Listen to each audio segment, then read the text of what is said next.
Welcome to the podcast of MotorWeek, television's original automotive magazine. MotorWeek is made possible by TireRack.com, WeatherTech, and by Rain-X, Hum by Verizon, and State Farm. Here's your MotorWeek podcast host, John Davis. Thank you, Alec Webb. Welcome to MotorWeek podcast number 195. I'm John Davis, of course, and joining us today, a rare sight at one of our podcasts, is our head writer and executive producer, Dave Scrivener. Oh, wow. This is a very special occasion. Very special occasion. Writer-producer Brian Robinson, who you just heard. And I'm sure you're tired of hearing from him, so. No, I don't think so, Brian. Online content coordinator Greg Carlos. Rocking and rolling. And video producer, editor, and also the producer of our podcast, Joe Ligo. Blame it on me. Absolutely. Every time, whenever we can. All right, we got a lightning round. A viewer question about, of all things, covering up engines, a rant and rave section. But first, we've got a triple threat of vehicles to go down that we've had around our shop recently. Let's start off with 2019 Dodge Challenger SRT Hellcat Redeye. Let me a few of the specific 6.2-liter supercharged V8, 797 horsepower, 707 pound-feet, 8-speed auto, 0 to 60, 3.7 seconds. Okay, besides that, what do we like about it? It's fast and loud. I think this is good, why we all like it. Good looking car, though. Let's turn to the man that has the Hellcat Redeye hat on. David, yes, you do. Literally. I did have the pleasure of driving it twice on the track, once in the rain, once in the dry. Highly entertaining both times. Did the hair go up on the back of your neck during the wet drive?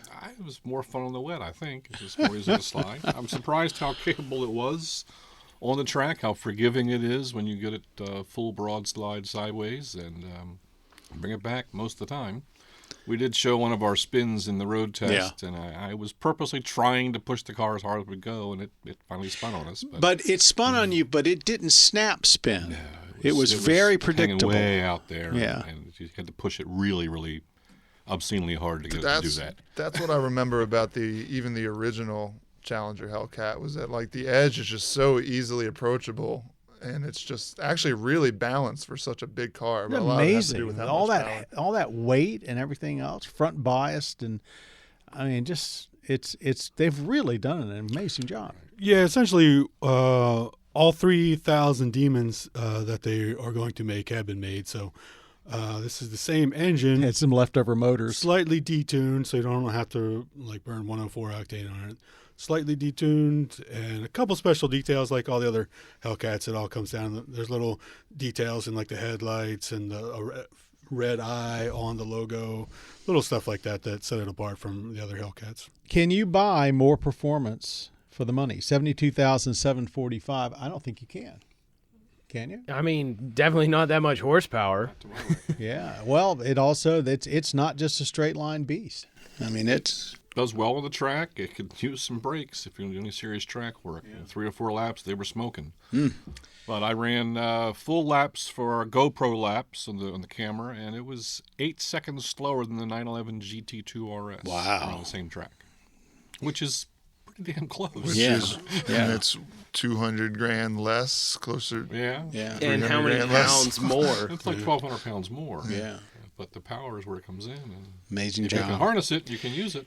Yeah. And it's like you said, I edited the road test, which is on YouTube now. You can all go to MotorWeek's channel and watch it. But I don't know if predictable is the right word, but like to watch when it goes into a slide, when you would take it into a slide, it seemed like there was never a moment where you lost control. No.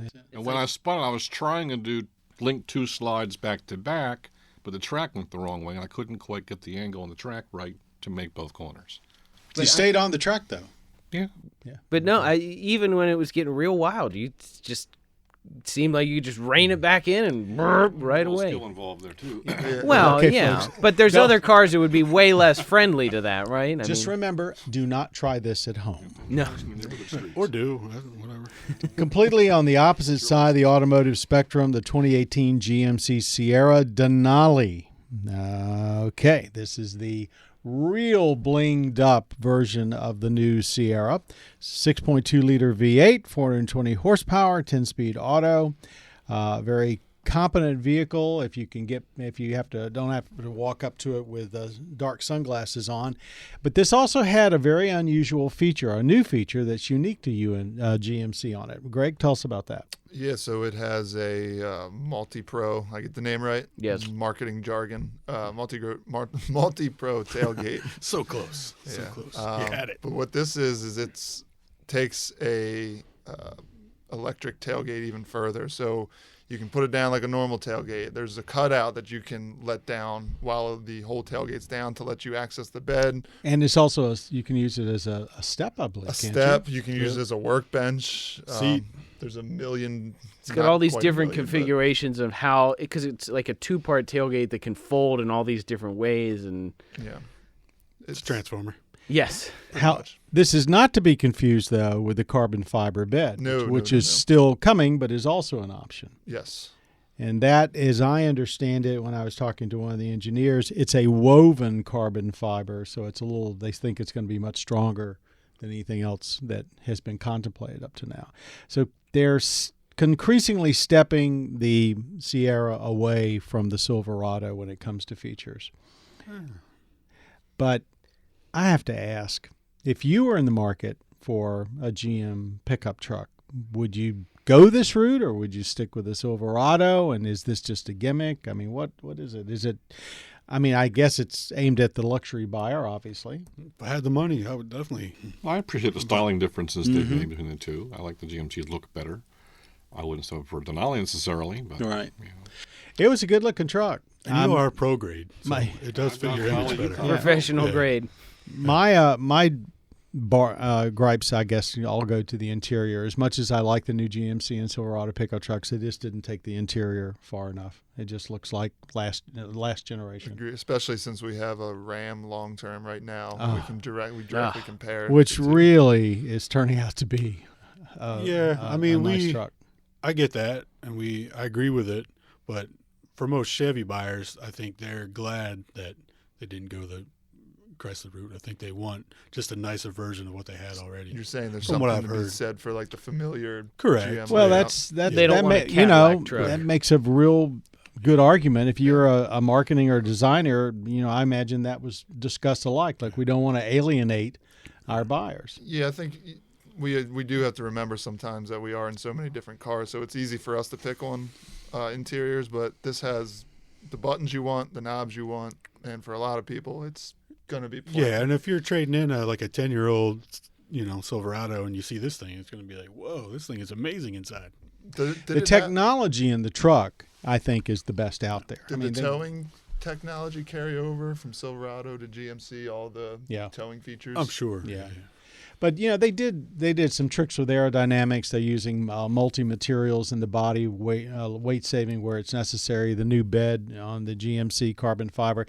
They've really put a lot of tech in the vehicle. It's just not necessarily obvious from looking at it. My one concern, and Greg and I were talking about this earlier, is if you get rear-ended, that tailgate's going to be expensive to fix. And that's just fresh in my mind because I saw a pickup truck this weekend that had its tailgate all caved in and bent up. But all these are coming out now with electric tailgates of one variety and another. So that's going to be across the board. I say the days you got to of be going, pretty tall in order to hit that tailgate. That's also true. The days of going to your local pick-apart junkyard and scavenging a tailgate are do you long have a gone. multi-pro tailgate for me? Yeah. Move on to the 2019 Kia Forte, always a highly reliable beast of burden. 2-liter i4, 147 horsepower, a wonderful CVT automatic transmission. What else can we say about this workaholic, always dependable SUV? Well, you brought up the CVT. Sedan, sorry. You brought up the CVT, which I certainly wasn't going to talk about because we don't usually say very many kind things about the CVT, but I thought it was pretty good. It's their first in-house design, which a lot of the Japanese, car companies, they don't even have their own in-house design CVT. So that's a big step for them. And as far as CVTs go, it was a pretty nice one. They make a big deal of the fact that, it's got the steps going up, not only up, but also down. But it just feels like a kind of a lazy automatic, but this is their world there. car. They sell a lot of these almost everywhere. The Forte is actually really big in Europe. Mm-hmm. Here in the U.S., they've really struggled to tap into the small. Hyundai Kia's like taking over like every segment, but the small car one is one they've had a lot of trouble Tough taking to on go up Civic and against Corolla. Yeah. Civic and Corolla. So, but I think this one will help a little bit anyway. I was impressed with how refined the interior was. Of course, we had the top trim level, but it really looked like a much more expensive car than what I'm used to, thinking about a Forte. Well, especially prices, top out like in the low 20s. So mid-20s. depending on what Mid-20s options probably. you tack on it. But yeah, I drove the first Kia Forte when it came out, and it just, I don't know, it had just like Kia usually does. They put a little bit of something extra in it, feature-wise, to maybe compensate for the fact that it's not a Civic or a Corolla. And I think this one kind of carries on that theme. Comparing it, this came out right around the time that Corolla was getting ready to get updated, which it has now. And comparing it to what is the current Corolla, the Forte is a better option. But now that we have the new Corolla, I think Toyota, I'm going to give Toyota some credit here that they've done a really nice job with the new Corolla. For me, I haven't driven the new Corolla and I have driven the Forte, but from what I see on paper, I do think that it's going to be a lot tight. I mean, the Corolla is going to win, obviously, the race here. It's going to be tight. Because of volume. But I think Toyota did kind of take something out of the Kia book, and they've offered more technology, and they're going for what people my age and your age, Joe, want. Mm-hmm. Apple CarPlay, some sort of navigation, a screen, touch screen, stuff like that. So, but yeah, the Forte has already offered that sort of stuff, and I think it's a good looking vehicle. The only thing it doesn't have is all-wheel drive, but I'm sure they probably feel if they did that, they'd take something away from their SUV sales. So, but very competent. If you're looking for a very competent small car at a very reasonable price, the Kia Forte is a good candidate. We have a viewer question, and it also involves a Kia Forte. This is from Ted. My 2015 Kia Forte has a plastic cover underneath the engine, this is under the engine, that has to be removed every time I change the oil. Logic tells me I should leave it on or put it back on since it probably helps with airflow and gas mileage. Does it matter whether it's on or off? In short, yes, it does matter.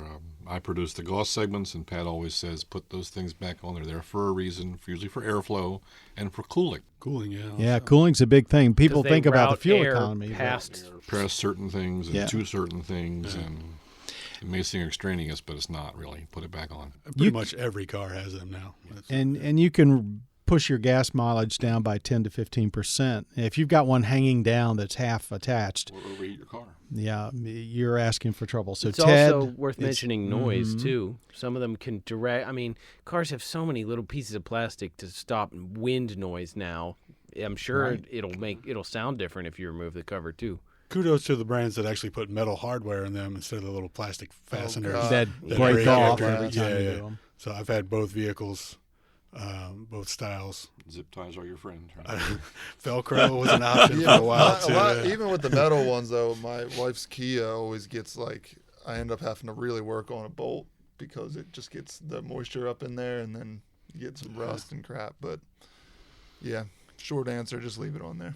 But yeah, that's an interesting thing. It probably does trap some moisture up there that would normally For sure. drop down and be. And then depending on where you live, be careful taking it down. 'Cause you might get some grit up there, and it might fall or down. dirty when you're snow. out. Face full of bird nest. Yeah. Ted, leave it alone. Put it back. Make sure it's attached well, or you'll be sorry. Our lightning round, we basically give each of ourselves about 30 seconds to weigh in on some question.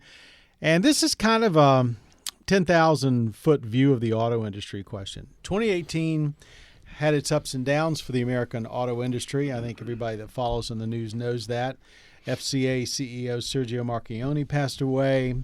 Suddenly in July, Ford decided to cut all of its future sedans. GM just announced plant closures. Carlos Ghosn has been disgraced at Nissan, Renault, Mitsubishi Alliance. What do we think? And also sales, while they're still doing quite well, there's a lot more money being spent to get those sales. 2019, going forward, will it be hard times for the industry? What should we expect in the news and in sales this coming year? This is kind of a big question for all of us. What do you think? Joe, let me start with you. Let's go around the room. I'll start with me. In the U.S., I think Ford's going to have more trouble with leadership. I don't know if Jim Hackett has settled in quite to a rhythm yet, so I'm curious what's going to happen there. Just following the news about him as CEO. He's got an awful lot of people on Wall Street doubting that he knows what he's doing. And then I think Mary Barra at GM has taken a huge gamble on autonomous and EV stuff. Whether or not it'll pay off, I want it to. I want to see them succeed, but I am worried if gas prices stay low. But I'm worried that's about my 30 that seconds. Generally, the industry in general, I'm taking that approach. Are they not putting enough, investment into existing vehicles? Dave, I think both Ford and GM are chasing the SUV crossover market with these moves. GM's cars they cut, the plants are making the Cruise, the CT6 was it? A couple more sedans. And LaCrosse. Will be gone. LaCrosse. So we sell so many SUVs, why not gear the business towards that? They just haven't done it. Good sense to me. Yeah, they haven't done it quite as wholesale as Ford did, but And you know, both of them are chasing the EV market eventually. Ford has a big new place they've opened up in Detroit to focus on that, autonomous stuff. So. Brian? I have enough problem dealing with the reality. I can't really deal with future issues. So I'll just take the tactic that many predictors use of whatever happened last year will also happen next year. So I say 2019 will be an up or down year for American automakers. Oh, Greg. Yeah, I mean, everybody else pretty much hit on it. Precarious year for U.S. automakers. It will be interesting to see how they transition. It seems like Japanese automakers should have a pretty decent year with new stuff from Toyota. Yeah, you got the Corolla Hybrid, Prius all-wheel drive, a new Corolla in general, and then the Altima will be on its full year. And so I like Robinson. It's hard to predict, but more of the same for the most part. Clearly, the U.S. manufacturers are putting almost all their eggs into SUVs and pickup trucks. I think the new Ford Ranger is going to do well for Ford, and that will be one star that says they're moving in the right direction. As I mentioned before, I worry that when we get into something new from GM, Ford, or Chrysler, and we see a lot of leftover hardware inside, are they spending the money to really keep all the vehicles current and maybe head of the class? So we'll see. Sales-wise, I don't think we're going to see 17 million sales next year, and I think it's going to be a year for car buying. I think there'll be a lot more deals on vehicles to keep the plants humming. And remember that 2019 is a UAW contract year. So come next fall, all of these plant closures GM announced, a lot of those are going to be discussed and negotiated. Some of the plants could stay open, who knows. And there could even be a shutdown of one or more automakers in the fall if they don't get some agreements. So I think it's going to be actually, rather than up and downs, I think it's going to be a very turbulent second half of the year for the industry. And I think sales are going to get harder and harder to come by. So it's going to be interesting. A lot of it has to do with the overall economy. If the economy stays strong, they'll probably be okay. Yeah, I'm curious to see how FCA does with now that Sergio's gone. He was a big force.